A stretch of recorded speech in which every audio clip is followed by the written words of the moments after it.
Hello, everyone. This is Cole Lyons from the CX Matters podcast. I am joined by one of my colleagues from Jefferson Health Plans and a mentor of mine, Kat Ketter. I'm very excited to have you on. Kat, please introduce yourself. And thanks for having me, Cole. I'm so excited to be here. So, I am the Associate Vice President of Member Experience for Jefferson Health Plans. I've been at Jefferson for almost 3 years, but prior to that, I've spent about the last 12 years in managed care. I've worked for UPMC Health Plan, Optum Home and Community Plan, and Capital Blue Cross, but I've been in healthcare for about 27 years.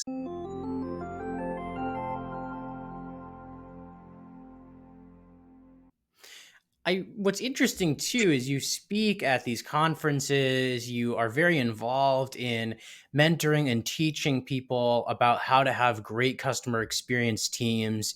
You focus on the internal and the external customer in a lot of your presentations. So you're seen as an expert in this space by many. And I want to ask, how did you get into it initially? What was that spark that started you off in the customer experience realm? So I think there's really two things. There's, my personal story and then and curiosity that I had since I was a child. I have known since the time I've been about 6 or 7, I wanted to work in healthcare. I had a microscope that my mom bought me, raised by a single mom. So, I think that also leads into why I work not just in healthcare, but in health equity today, because I grew up in a low income neighborhood with a single mom who was struggling to make ends meet. But when I was young, I always wanted to be in healthcare. I said, my mom, someday I'm going to test the blood of older people. And that kind of has parlayed into me finishing my master's in public health. But, beyond just the way that I was raised and being able to see people from low income neighborhoods and really the struggles that they had in adequate food and stable housing, stable jobs, even pollution in the neighborhood or transportation to doctor's appointments. Um, my son suffered a brain injury when he was 3 months old, and he was not expected to survive. So he was flown to Hershey Medical Center. He was seen by one of the nation's leading neurosurgeons, and he said, "I can't tell you what will happen when we discharge you from the hospital, but expect that the prognosis might be poor, especially later in Aiden's life when he grows up." So it was really the experience of being at Hershey. We were there hospitalized in the pediatric intensive care unit for about 14 days and being with social workers and doctors. And at that point, I had just finished my undergrad degree in pre medicine. I had planned and Aiden's birth changed all of that for me. And I had to figure out something else that I could do to be impactful in healthcare and think about our members and our patients and our customers at the center of what we do. And I always said to my higher power, if save his life and get us through this, I will spend the rest of my life devoted to others and giving back to others in the community. And so today he is 18. He will be graduating from cyber charter school next month, at the dutiful hands of my mother, who has been such a tremendous impact in my life, and she's been my right hand. So that's really what has kept me in healthcare. I've been here for 27 years, and people are always say to me, "How do you have the passion every day? How do you have that energy to go to work and get up in the morning?" And it's the same kind of energy every day. It's because of the experience that I had with Aiden and, where I am today in my career. Congratulations on your son and you and your whole family for him hitting that milestone. And it's an exciting time for your whole family as well, because you're also just graduating recently with your MPH, which you've been working on for a while managing your family responsibilities and your senior leadership role. What was the reason that you chose to pursue that MPH since you had already achieved this, great role at JHP? What motivated you to keep advancing your education? I really believe in being a lifelong learner, and that is why I go to a lot of these conferences, because even at the end of the day, even if you have a doctorate or you have a medical degree, there's only so much you can learn in the classroom. And then keep on the cutting edge of technology and healthcare, you have to keep going back and learning from best practices of your peers. And I think learning from cross industries. And I know we're going to get into a little bit about the focus of CX and how it's changed through the pandemic and post pandemic. But learning from what retail does or what financial services does has really kind of maximized the customer experience. So you've been to a lot of conferences, you've gotten this education, 27 years of experience. I want to ask you a really important question to our audience, which is what is your definition of customer experience? So, customer centricity is really putting the customer at the center of everything that we're doing and making sure that they are having the best in class experience. Again, thinking about the experiences that they're now expecting that they get in commerce or they get in financial services. A lot of our patients, our members, our customers, if you're working outside the healthcare industry, now are expecting that innovative experience. So, for us at Jefferson Health Plans, it's really putting that member at the center of what we're doing. And, what changed for us is when we came out of the pandemic, especially I'd say more so in 2023, members started saying to us, I don't want to call you. I want to see you in person. I want to be able to walk into one of your member centers and have my question answered. So, we really have reopened our community wellness center that's located in West Philadelphia to ensure members can walk in and they can attend a fitness class or they can have a health screening. They can meet with member relations or meet with one of our Medicaid navigators if they don't have health care and they're struggling to understand what benefits are available. But I think even beyond that, we're trying to be very innovative with the Jefferson Health System and thinking about where can we embed navigators into clinical settings and mainly clinic settings to help those that are uninsured or underinsured understand what are all the benefits out there for them, things like WIC and SNAP and LIHEAP, and how can we connect them to that service. So really it's meeting that individual where they are, whether that is a bodega, that's a grocery store, that is their neighborhood laundromat, and we see great organizations like Fabric Healthcare, and they're meeting again our members where they really are. So that's really what customer experience means to me. How does this definition of customer experience and what people are demanding, really asking, they want to see us in person, they want us to meet them where they are, this is what they need. How does that compare to what they were really needing before the pandemic? Yeah, so I think pre-pandemic, we look at scores from Press Ganey, which is a survey arm that most healthcare companies are very familiar with. So Press Ganey really is taking that customer sentiment or that customer score. And what they found is that pre-pandemic and post-pandemic, if a member individual accessed the same services at both times, they were less satisfied post-pandemic. And I think during the pandemic, we saw a shift where we saw being able to order things through Amazon or Instacart and DoorDash, Uber Eats really took off with being able to provide that customized experience to people right at their doorstep. And so now we see that customers, members, patients, they're experiencing and expecting that same service level that they get from Amazon, and they want to chat with someone or they want to know that the problem is being resolved the first time. So I think the shift that we've seen now is how do we incorporate artificial intelligence? How do we incorporate assistive technologies and things that our members really need? So that's really the shift that came in with customer experience, I think. And it's not just thinking of the members and the patients, but also, I'm very big on employee experience. So in all of our industries, we have many frontline employees that are experiencing the same instability in housing and food security, safety that our members and patients are experiencing. So it's also how do we think about creating that excellent customer experience, but it has to start with the employee. We need to be able to put programs into place that really are closing the gaps in health equity for our employees as well. I want to ask about that though, because that seems like it's a challenging, customer experience is often seen by, the financial side of organizations as kind of a black box, right? You put money into it, but you never really know what comes out the other side. How are you able to convince leadership? And at Jefferson Health Plans, our leadership is really on board with what we're doing. They're very motivated. But how can some of our audience convince their leadership that some of this rapid change is necessary, especially where we've been following one path pre-pandemic.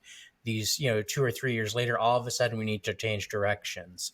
What are some of the skills you're employing to get that direction change in action? Yeah, so I think for customer experience leaders, for anyone customer experience that wants to have that as a future, there's a couple skills you need to have. So one is storytelling. It's the ability to tell the member story or the patient story to C-suite, to board executives in a way where they're driving the value back home to them. So it's storytelling, but then it's also data sharing, and how do we share data in a meaningful way. And I think packaging your data so you can see, okay, there has been a shift in the member counts that we have in our membership. We're growing, we're retaining members, again, regardless of the industry that you're working in. So I think that's really where the value is. And what we're seeing is really it's not the best way to proceed forward, because the CX is so crucial to every organization's roadmap, an encompassing strategy that's holistically caring for people.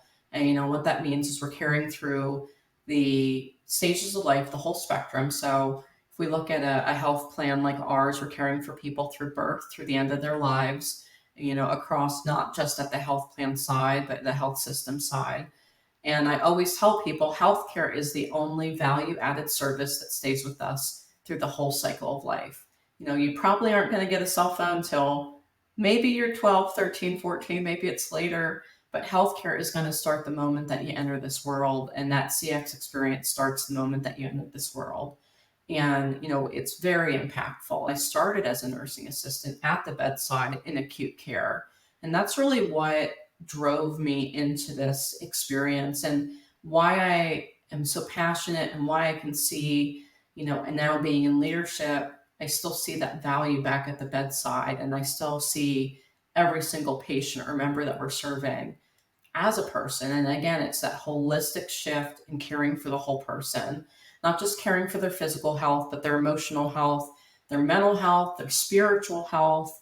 We do a lot in making sure that we are out at places of faith based to make sure that everyone knows what we do here at Jefferson Health Plans and the value that we bring. So, I say that to say that it really starts in that beginning of the life, and it continues throughout the whole life cycle with healthcare. Yeah, that being holistic is so important. And I'm sure that there was probably a lot of discussion around that. In my MBA right now, we're discussing balancing the business canvas. And so this is a question that kind of comes from that. Why not focus only on the external customer, only on the members? And why not put all the money in there and then not put as much investment towards the employees? It starts with the employee experience. So if we have an employee in a call center that is struggling, maybe they don't have consistent internet, or there's issues that they can't bring their best self to work, then they can't care for our members in the best way. So if we're not really focused on what experience are they having, are they coming to work, are they engaged, then that customer service translates to what our members are receiving, what the patients are receiving. And they always know. I've worked in call centers where the member will call back in and say, it sounded like that rep really was having a bad day, and it was a not so great experience for me. But we've also heard the same things, in medical practices and specialty care. So for me, it has to start with the employee. We have to make sure employees are having that experience, that they're engaged, and they have all of the information at their fingertips. They know the direction that the organization is going, and they know where they fit into that piece of the puzzle. You have to prioritize that in order to get that great customer service that we expect from all the services that we receive today. Of course, Jefferson Health Plans has industry leading call center pay. We're better than most of the other call centers in Philadelphia, along with our, vacation package is excellent. And so, aside from those kind of easy to adjust issues, you give people more money, you give people more vacation time. That doesn't always work, though. You can't just, give people all kinds of money to work in a bad environment. One thing people say is that it's kind of like a family at Mhm. JHP. I want to ask your team, especially, has I've met with a lot of members of your team. They all are very fond of working with you. What have you done to create a culture that makes it, basically, if you take away pay and take away the vacation time, what else have you done that's made it a really great place to work under your team? Yeah, so I believe in bringing whole self to work in a way that's reliable. It's the same version that you can expect of me every day. So I have coffee with them every week for 15 minutes. And the only rule is that we don't talk about work. We talk about what's going on for the weekend. And I think taking a personal interest. I get a question often about how do you develop boundaries? Well, you still have to have boundaries. I'm not out having drinks with my staff on the weekend, but I do know the issues that they're struggling with. And I've had staff members come to me and say, hey, I'm going to need 15 more minutes added to my lunch because I need to go to the food bank today. And that really hits home. And I think being that leader that the staff feel comfortable coming with. And I do know the issues that they're struggling with and trying to really make this kind of family feel at Jefferson. We have great leadership that really works well together. It is also providing the staff experiences that maybe they may not be able to afford on their own. So for our call centers, we've taken them out to Top Golf. We take all of our members and our employees out to the Philadelphia Zoo every year.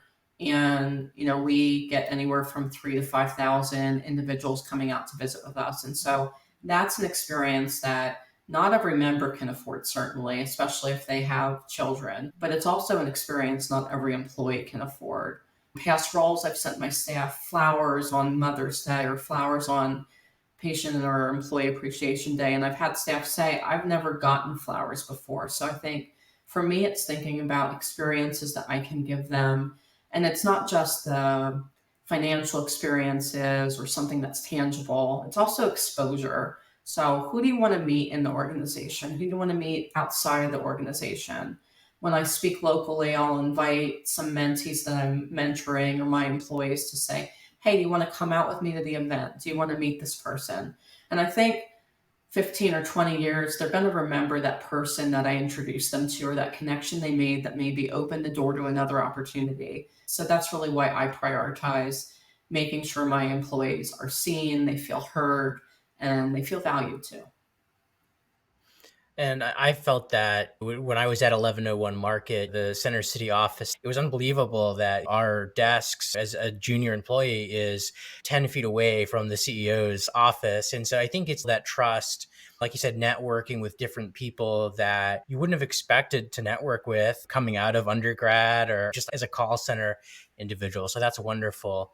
And I want to ask another thing is how are you empowering your staff to go above and beyond? This is kind of a difficult question, but to go above and beyond for the members. How are you keeping those members first in the minds of our employees? Okay, so I talk about this concept often, and I think it's important for your viewers to be able to hear it. So it's a concept of magic, and magic is meaning, autonomy, growth, impact, and connection. And so the A is autonomy, and that's really making sure that they are able to do tasks without always needing a supervisor, without always needing my approval, and being able to say, here's a task that's on my plate that I could give to one of my senior employees. And then that's going to make them feel like they have a little bit more engagement in the work that they're doing. And I think one thing that happens with employee engagement, we look at things like the money that they're making or the benefits that they have, but we don't look at how we're utilizing them. So underutilizing people or not utilizing the full skill set of your staff is just as bad for employee engagement as not paying them adequate wages or not giving them opportunities to be promoted. So for me, it's really making sure my employees are working to the top of their skill set. They feel like they're able to use all their skills, and I think that's also where knowing your employees and knowing your teams, you may have an employee that on the side, they have a side business and they know everything about Google Analytics. And we find out these nuggets as we're doing things like our mentor program or just engagement surveys or just focus groups with our employees. So I think for me, it's making sure that people are working to the top of their skill set. I know what those skills are. As a leader, I know where they want to grow. Not every employee wants to be in leadership. So for those that don't, how do I keep them engaged every day by making sure that we're stretching them and we're growing them? Excellent advice, especially coming from someone who I know that you desire to be in leadership, you love working in leadership. It can be challenging not to kind of uh, put that onto others who are trying to mentor. So I really like that you take that approach. I'll ask you kind of a final question here. What are the biggest or one of the biggest challenges, especially in the Northeast US or the Philadelphia market, that we are facing when it comes to customer experience? I think it is our disadvantaged populations. They're facing things that we don't often think about. So when I go to conferences, everyone wants to talk about AI or telehealth. And when we do mentorship sessions with some of the charter schools from Philadelphia, we see the internet is spotty. They may be living in neighborhoods that have a lot of crime. I once asked one of the young men, I said, "What are you most afraid of?" And he said, "I'm most afraid that when I'm going to walk to school, I'm going to be shot and killed." And that has always stayed with me. So I think the thing that we have to think about really is now, how do we put our customer at the center of what we do? How do we meet them where they are? Again, not always saying, if you have a problem, you have to call us, giving them these other options. Well, you can see us out at the community center, you can come out to this event, and our team is going to be there to help you. So I think about where people are, and every kind of population that we serve is different. So if you're Hispanic, Latino, if you're Black, if you're Asian, thinking about the nuances of how those populations receive care. And, that's really critical, I think. So I think that's one thing that's missing, is that we assume that in present day, everyone has reliable internet, a smartphone, all these things, transportation to their appointments. And we find out more as we talk to people, and we do focus groups where we meet them on their level and say, what are you really struggling with? It changes the whole dialogue and trajectory of our strategy for our members and patients and how we can best care for them. You were talking about the storytelling, the being able to represent data. When we're speaking with the members of our population from so many incredibly amazing, diverse backgrounds, what skills are you utilizing so that we can really adapt this system to make sure it works for everyone? What skills do we need to develop to do that? Yeah, so I think it is being able to personalize, which is one of the most important things about customer experience. So using that member's preferred name, knowing when they would like us to call them, and that's all contained in our EMR or our, customer relationship management, our CRM system. So that's important. Getting that true member voice, not just guessing. A lot of organizations guess, even outside of healthcare, they guess at what someone wants, but they're not actually going to them and asking. And how that perception is. So I think personalizing that, and really also communicating with them at an understanding level they understand. Too many times something will come across my desk and I say, hey guys, this is written at a 12th grade reading level. We have to really be at the level that our members are at. And at the end of the day, it's also representation. Representation matters so much. In leadership, it matters for a young woman to be able to see a woman like herself rise to a position. When we're dealing with healthcare, we're serving our members. They need to see people that look like them, that use their language, that live in their neighborhoods. And I think that's one of the things I'm so proud of at Jefferson Health Plans. Our members can see themselves in the employees that are caring and serving them. Absolutely. That's been one of the biggest, I think, boosts to our customer service ratings. As you know, we're among the best for customer service in the whole state of Pennsylvania. And I think it's because when somebody's talking about different streets in Philadelphia, different locations, we know where they're going. We're not at a call center in Arkansas or something. We really know what's going on with them. And as you mentioned, we're doing these events. We're trying to get out there. Our community center is located in an area where it's accessible to a lot of people. So I think that's really good advice for other plans who want to get that customer experience up there.